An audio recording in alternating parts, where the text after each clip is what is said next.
दोस्तों जीबीसीएल career institute में आपका हार्दिक स्वागत अभिनंदन है। दोस्तों आज है 30 अगस्त। तो 30 अगस्त से जुड़ी हुई सभी समसामयिक घटनाएं जो प्रतियोगी परीक्षा की दृष्टि से अति महत्वपूर्ण हैं, आज के इस वीडियो में हम डिस्कस करने वाले हैं। तो इस वीडियो को सभी को शेयर कर दीजिए और चैनल को सब्सक्राइब कर दीजिए यदि अभी तक नहीं किया है तो दोस्तों आज के करंट अफेयर की शुरुआत करते हैं मोटिवेशन कोट के साथ। मुश्किलें ज़रूर है मगर ठहरा नहीं हूँ मैं, मुश्किलें ज़रूर है मगर ठहरा नहीं हूँ मैं, मंजिलों से ज़रा कह दो अभी पहुँचा नहीं हूँ मैं।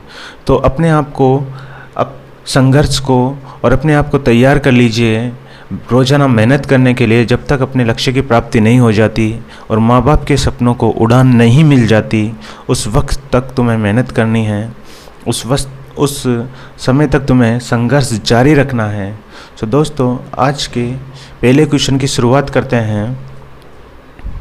रक्षा मंत्री राजनाथ सिंह ने निगरानी पोत विग्रह को तटरक्षक बल में शामिल किया है।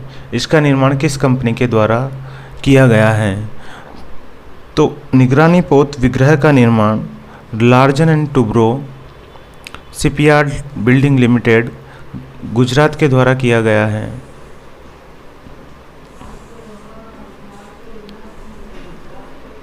और इस विग्रह निगरानी पोत को विशाखापट्टनम में लगाया जाएगा, जहां से बंगाल की खाड़ी में निगरानी की जा सके। तो दोस्तों इसके साथ गोवा शिपयार्ड लिमिटेड जिसका हेडक्वार्टर गोवा में स्थित है, कोचिन शिपयार्ड लिमिटेड जिसका हेडक्वार्टर कोची में है, garden rich shipyard and engineering जिसका हेडक्वार्टर कोलकाता में है। ये सभी कंपनियां भी इम्पोर्टेंट है क्योंकि इनके कभी कभी हेडक्वार्टर पूछ लिए जाते हैं। तो ये सारी जानकारी इस क्वेश्चन से हमें मिल जाती है।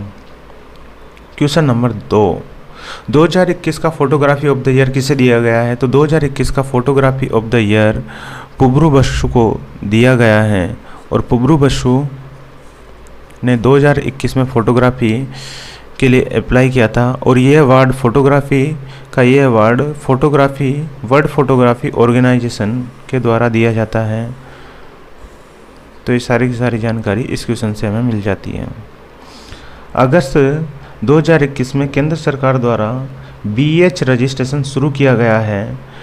BH रजिस्ट्रेशन किसके लिए है? तो BH रजिस्ट्रेशन वाहनों के कनेक्शन से लेकर है, यानी कोई भी व्यक्तिगत वाहन को एक राज्य से दूसरे राज्य में या एक केंद्र शासित प्रदेश से दूसरे केंद्र शासित प्रदेश में ले जाना चाहता है तो अब बिना वाहनों के रजिस्ट्रेशन में बदलाव किए हुए वह अपने वाहनों को एक राज्य से दूसरे राज्य में ले जा सकता है। और इसके साथ ही वह इस ऑनलाइन अप्लाई कर सकता है। अब इसमें परिवर्तन क्या किया गया है कि रोड टैक्स का मापदंड निश्चित किया गया है, यानी जिन वाहनों की कीमत 10 लाख रुपए है उन पर 8% रोड टैक्स लगेगा। जिन वाहनों की कीमत 10 लाख रुपए है 20 लाख रुपए हैं उन पर 10% रोड टैक्स लगेगा। जिन वाहनों की कीमत 30 लाख रुपए है उन पर 12% रोड टैक्स लगने वाला है। इसी के साथ साथ जो डीजल वाले वाहन हैं उन पर 2% एक्स्ट्रा टैक्स लगाया जाएगा और जो इलेक्ट्रिकल वाहन हैं उन पर 2% कम टैक्स लगेगा, जिससे कि गैर पारंपरिक संसाधनों पर निर्भरता को कम किया जा सके और इलेक्ट्रिकल वाहनों के प्रति लोगों की रुचि को बढ़ाया जा सके। अब BH रजिस्ट्रेशन में होगा क्या कि इसमें एक सीरीज जारी की जाएगी। इस सीरीज के तहत सीरीज जारी की जाएगी जिसमें आगे के जो फर्स्ट 2 डिजिट होंगे वो रजिस्ट्रेशन वर्ष को इंगित करेंगे और BH होगा वो भारत सीरीज को नोट करेगा। इसके बाद में 4 डिजिट होंगे, वो 4 रैंडम अंक डिनोट करेंगे। और इसके बाद 2 लेटर होंगे जो अंग्रेजी के 2 अक्षर होंगे। ये इस BH सीरीज की नंबर प्लेट रहने वाली है। तो इसी के साथ साथ 1 सितंबर को मद्रास हाई कोर्ट ने एक आदेश जारी किया है जिसमें बम्पर टू बम्पर इंश्योरेंस अनिवार्य कर दिया है। Bumper to bumper insurance bumper to bumper insurance को जारी करने का मुख्य उद्देश्य रहा है कि इंश्योरेंस को लागू करना।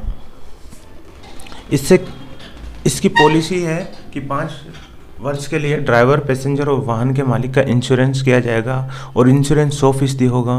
कंपनी डेप्रिसिएशन में कटौती नहीं करेगी और पार्ट, यदि किसी व्हीकल का एक्सीडेंट होता है और उसमें उसको पार्ट चेंज करने की ज़रूरत पड़ती है तो कंपनी क्या करेगी, उस पार्ट की जो कीमत है वो डेप्रिसिएशन करके नहीं देगी, पूरा भुगतान करना पड़ेगा। ये जानकारी इस क्वेश्चन से मिल जाती है। Next question, army sports institute ने एक स्टेडियम का नाम बदलकर नीरज चोपड़ा के नाम पर रखा गया है। ये स्टेडियम कहाँ स्थित है? तो ये स्टेडियम पुणे में स्थित है। नीरज चोपड़ा के नाम पर इसलिए रखा गया है क्योंकि नीरज चोपड़ा ने टोक्यो ओलंपिक में भाला फेंक प्रतियोगिता में गोल्ड मेडल जीता था और नीरज चोपड़ा आर्मी में अभी हवलदार के पद पर कार्यरत हैं। तो आर्मी स्पोर्ट्स इंस्टीट्यूट पुणे में स्थित है, उसके स्टेडियम का नाम नीरज चोपड़ा के नाम पर रखा गया है। क्वेश्चन नंबर 5, भारत द्वारा AK-103 असॉल्ट राइफल खरीद रहा है, ये किस देश से भारत खरीद रहा है? तो ये असॉल्ट AK-103 राइफल ये रशिया से भारत खरीद रहा है और भारत 70,000 राइफल इंपोर्ट करेगा और इसके लिए 300 करोड़ के MOU पर साइन हो चुके हैं। इसके साथ बात कर ली जाए तो यूएसए की राजधानी वाशिंगटन DC है और यूएस की संसद का नाम कांग्रेस है और यूएस के प्रेसिडेंट का नाम जॉन बाइडेन है और यहाँ की वाइस प्रेसिडेंट 49 नंबर की कमला हैरिस है। फ्रांस की बात की जाए तो फ्रांस के जो प्रेसिडेंट हैं इमैनुअल मैक्रोन हैं और फ्रांस की राजधानी पेरिस है और फ्रांस की संसद का नाम नेशनल असेंबली है। इज़राइल के जो प्रधानमंत्री हैं वो नेफ्ताली बेनेट हैं और इज़राइल की संसद का नाम नीसेट है और इज़राइल में एक डिफेंस सिस्टम है जिसको आयरन डोम सिस्टम बोलते हैं और इसी की तर्ज पर भारत ने एक इंद्रजाल ड्रोन सिस्टम तैयार किया है जिसको जम्मू कश्मीर में चाइना की सीमा पर अपॉइंट किया जाएगा। इसी के साथ साथ S400 जो मिसाइल सिस्टम है, surface to air missile anti ballistic missile है, इसको भी भारत रूस से खरीद रहा है। ब्रह्मोस मिसाइल है जो भारत और रशिया ने मिलकर बनाई थी, ये सुपरसोनिक क्रूज मिसाइल है। S500 surface to air anti ballistic missile भी रशिया ही बना रहा है। इंद्र युद्ध अभ्यास भारत और रशिया के द्वारा किया जाता है। रशिया की बात की जाए तो इसकी कैपिटल मॉस्को है और संसद का नाम ड्यूमा है और प्रेसिडेंट का नाम व्लादिमीर पुतिन है। रशिया के स्पेस एजेंसी का नाम रोसकोसमोस है और रशिया तथा टर्की 2 ऐसे देश हैं जो 2 महाद्वीपों में फैले हुए हैं। टर्की की राजधानी अंकारा है। स्पुतनिक 5 जो दुनिया की पहली वैक्सीन है, कोविड वैक्सीन, वो भी रशिया के द्वारा निर्माण किया गया है और पहली पशु वैक्सीन भी रशिया के द्वारा बनाई गई है। स्पुतनिक लाइट एक सिंगल डोज वैक्सीन है जिसका निर्माण भी रशिया के द्वारा किया गया है। इंडिया में कौन कौन सी कोविड वैक्सीन चल रही है? तो वो कोविशील्ड चल रही है जिसका निर्माण सीरम इंस्टीट्यूट पुणे के द्वारा किया गया। कोवैक्सीन भारत बायोटेक के द्वारा बनाई गई जिसका हेडक्वार्टर हैदराबाद में स्थित है। फर्स्ट टीका मनीष को लगाया गया था। जाइकोव डी वैक्सीन जो 12 से 18 साल के बच्चों को लगाई जाएगी जिसका निर्माण जाइडस कैडिला के द्वारा किया जा रहा है। ये दुनिया की पहली DNA बेस वैक्सीन है। भारतीय डिफेंस रिसर्च डेवलपमेंट ऑर्गेनाइजेशन के द्वारा 2DG पाउडर तैयार किया गया कोरोना वैक्सीन के इलाज के लिए। DRDO की बात की जाए तो DRDO की स्थापना 1 जनवरी 1958 को की गई थी जिसका हेडक्वार्टर न्यू दिल्ली में स्थित है और इसके जो चेयरमैन हैं वो G सतीश रेड्डी हैं। क्वेश्चन नंबर 6, प्रधानमंत्री जनधन योजना के तहत बैंक खाताधारकों की संख्या बढ़ाकर 43 करोड़ हो गई है। ये योजना कब लागू की गई है? तो इस योजना का जो शुभारंभ हुआ है वो 28 अगस्त 2014 को किया गया है। 28 अगस्त 2014 को प्रधानमंत्री जनधन योजना का शुभारंभ किया गया है। इसके अलावा प्रमुख योजनाएं इस क्वेश्चन में हम देख लेते हैं। बेटी बचाओ बेटी पढ़ाओ योजना का शुभारंभ 22 जनवरी 2015 को पानीपत हरियाणा से किया गया है। सुकन्या समृद्धि योजना का शुभारंभ 22 जनवरी 2015 को किया गया है। अटल पेंशन योजना का शुभारंभ 9 मई 2015 को किया गया है।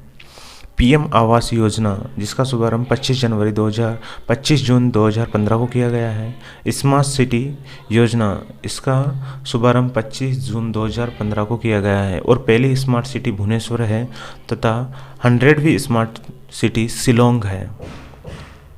डिजिटल इंडिया का शुभारंभ 1 जुलाई 2015 को किया गया है। स्किल इंडिया का शुभारंभ 15 जुलाई 2015 को किया गया है। मेक इन इंडिया योजना का शुभारंभ 25 सितंबर 2015 को किया गया है। पीएम फसल बीमा योजना का शुभारंभ 28 फरवरी 2016 को किया गया है और पीएम उज्ज्वला योजना जो फ्री गैस कनेक्शन से रिलेटेड है उसको 1 मई 2016 को इसका शुभारंभ बलिया उत्तर प्रदेश से किया गया है। और 1 मई को हम क्या मनाते हैं? मजदूर दिवस मनाया जाता है। राष्ट्रीय आपदा प्रबंधन योजना की शुभारंभ 1 जून 2016 को किया गया है और इसका बेहतरीन सवाल जो बन सकता है वो ये है कि राष्ट्रीय आपदा प्रबंधन एक्ट कौन से ईयर का है? तो राष्ट्रीय आपदा प्रबंधन एक्ट 2005 का है। NDRF नेशनल डिजास्टर रिफॉर्म जो फोर्स है उसकी महिलाओं की एक टुकड़ी गढ़मुक्तेश्वर यूपी में तैनात की गई है। NDRF के जो डायरेक्टर जनरल हैं वो SN प्रधान हैं और इसका जो हेडक्वार्टर है वो न्यू दिल्ली में स्थित है। तो ये सारी की सारी जानकारी इस क्वेश्चन से हमें मिल जाती है।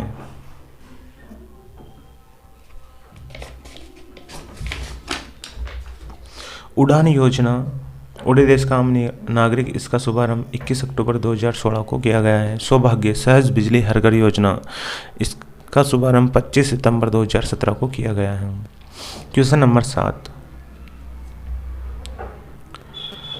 भारत के गगनयान मिशन में सहायता कर रहा देश 4 भारतीय इंडियन एयरफोर्स के ऑफिसरों को ट्रेनिंग दे रहा है। गगनयान मिशन कब लॉन्च किया जाएगा? तो गगनयान मिशन है वो दिसंबर 2021 में लॉन्च किया जाएगा। 4 भारतीय एयरफोर्स के ऑफिसरों को ट्रेनिंग रशिया के द्वारा दी जा रही है और भारत के रशिया में एम्बेसडर हैं वो DB वेंकटेश हैं। गगनयान मिशन JSLV Mk3 जिसको बाहुबली कहते हैं इसके द्वारा दिसंबर 2021 में लॉन्च किया जाएगा। गगनयान मिशन इसरो का मिशन है। इसरो की स्थापना 15 अगस्त 1969 को हुई थी और इसरो का हेडक्वार्टर बेंगलुरु में है। इसरो के जो हेड हैं वो के सिवन हैं और के सिवन को याद रखिए वॉन करमन पुरस्कार दिया गया है। क्वेश्चन नंबर 8, 2021 का शतरंज बार्सिलोना ओपन किसने जीता है? तो 2021 का शतरंज बार्सिलोना ओपन SP सेतुरमन के द्वारा जीता गया है।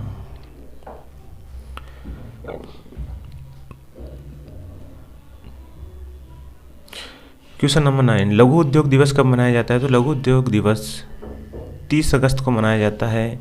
इसको मनाने का उद्देश्य है कि जो छोटे उद्योग हैं उनको बढ़ावा देना, उनके उत्पादन को बढ़ाना, उनकी गुणवत्ता को बढ़ाना ताकि वो एक बड़े उद्योग के लेवल का संतुलन बना सकें और राज्य की वित्तीय आय के संपोषण में अपना योगदान कर सकें। इसके उद्देश्य से लघु उद्योग दिवस 2010 से मनाया जा रहा है। परमाणु परीक्षण के खिलाफ अंतर्राष्ट्रीय दिवस कब मनाया जाता है? तो परमाणु परीक्षण के खिलाफ अंतर्राष्ट्रीय दिवस 29 अगस्त को मनाया गया।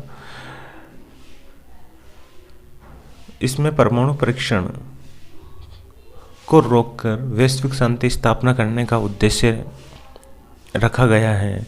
ट्रिनिटी क्या है? ट्रिनिटी एक न्यूक्लियर टेस्ट है जो 16 जुलाई 1945 को अमेरिका द्वारा मेक्सिको के एक रेगिस्तान में किया गया परमाणु परीक्षण है, जिसी के फलस्वरूप अमेरिका ने द्वितीय विश्व युद्ध में जापान के हिरोशिमा और नागासाकी पर परमाणु बम विस्फोट किया था। और ध्यान रखना, हिरोशिमा पर 6 अगस्त 1945 को लिटिल बॉय के द्वारा बम विस्फोट किया गया, जिसका बम का नाम था लिटिल बॉय।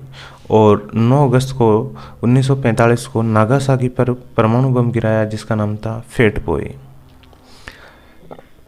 क्वेश्चन नंबर 11, अगस्त 2021 में दुनिया का सबसे ऊंचा मूवी थिएटर का उद्घाटन कहाँ हुआ है? तो अगस्त 2021 में दुनिया के सबसे ऊंचे मूवी थिएटर का उद्घाटन लद्दाख में किया गया है। लद्दाख में इस मूवी थिएटर का उद्घाटन करने का मुख्य उद्देश्य है कि दूरस्थ क्षेत्रों में सिनेमा के प्रति लोगों को इंटरेस्ट पैदा करना और सभी तक टेलीविज़न जैसी सुविधाएं उपलब्ध कराना। ये -28 डिग्री सेंटीग्रेड पर काम करेगा और लेह लद्दाख में 4 और नए ऐसे सेंटर खोले जाने का प्रस्ताव है। लद्दाख में ही भारतीय एयरफोर्स ने एक एडवांस्ड लैंडिंग ग्राउंड में दुनिया के सबसे ऊंचे mobile air traffic control tower का निर्माण किया है। ये सारी की सारी जानकारी इस क्वेश्चन से मिल जाती है। रामनाथ कोविंद द्वारा हाल ही में अगस्त 2021 में रामायण सम्मेलन का उद्घाटन कहाँ पे किया गया है? तो भारत के राष्ट्रपति रामनाथ कोविंद के द्वारा अयोध्या में रामायण सम्मेलन का उद्घाटन किया है। रामायण सम्मेलन 65 दिन तक चलने वाला एक मेला है जो अयोध्या, गोरखपुर, लखनऊ, गढ़मुक्तेश्वर आदि स्थानों में आयोजित किया जाएगा। पोषण अभियान कब शुरू किया गया है? तो पोषण अभियान 2018 में शुरू किया गया अभियान है। ये महिला एवं बाल विकास मंत्रालय द्वारा पोषण अभियान शुरू किया गया है। महिला एवं बाल विकास मंत्री स्मृति जुबिन ईरानी हैं। इस अभियान को चलाए जाने का मुख्य उद्देश्य है जो बच्चे हैं, गर्भवती महिलाएं हैं, जनजातीय लोग हैं, कुपोषण के शिकार हैं, उन सबको पोषण की सुविधा उपलब्ध कराना इस पोषण अभियान का मुख्य उद्देश्य है। अगस्त 2021 में मेरा वतन मेरा चमन मुशायरा का आयोजन किया जा रहा है। ये किस मंत्रालय के द्वारा किया जा रहा है? तो मेरा वतन मेरा चमन जो प्रोग्राम है ये अल्पसंख्यक मंत्रालय द्वारा चलाया जा रहा है। और अल्पसंख्यक मंत्रालय के जो मंत्री हैं वो मुख्तार अब्बास नकवी हैं। ये अभियान दिल्ली में चलाया जा रहा आज़ादी के 75 वर्ष के उपलक्ष्य में, अमृत महोत्सव के उपलक्ष्य में चलाया जा रहा है। तो ये सारी की सारी जानकारी इसमें मिल जाती है। सहकारिता एक नवगठित मंत्रालय है जो भारत के गृह मंत्री अमित शाह के अधीन है। तो दोस्तों ये वीडियो आपको कैसा लगा? यदि पसंद आया तो वीडियो को लाइक कीजिए, शेयर कीजिए और सभी को में फैला दीजिए। जय हिंद दोस्तों।